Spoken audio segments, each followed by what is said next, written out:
Баршаңызға сәлем. Бүгін біз өте дәмді зебра пирогын дайындаймыз. Ол үшін біз 4 жұмыртқамызды алып, үстіне 300 грамм қантымызды салып, араластырып аламыз.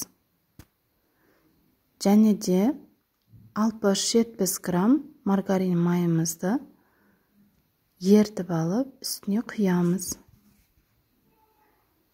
Үстіне 200 грамм қаймағымызды салып араластырамыз.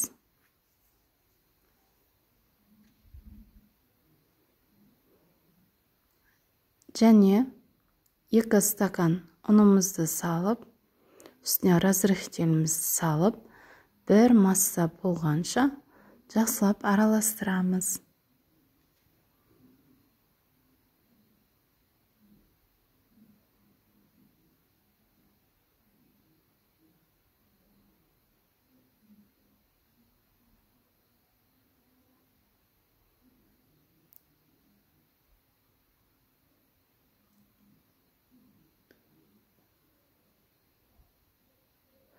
Біркелкі болған массамызды 2 бөлікке бөліп аламыз.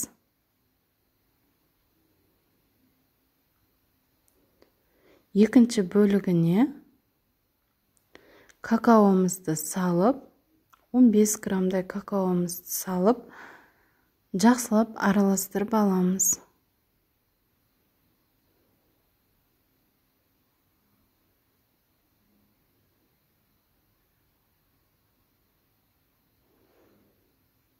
Дайын болған соң, табамызға пергамент қағаз салып,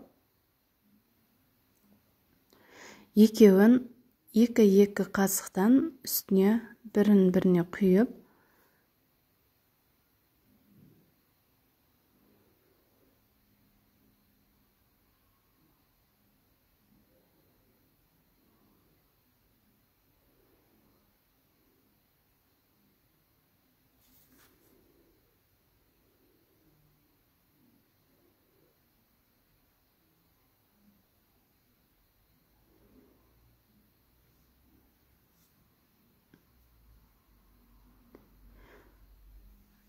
осылайынан құйып болған соң, жақсылап ұрғылап аламыз. Өйткені бізде арасында ауа қалмау керек.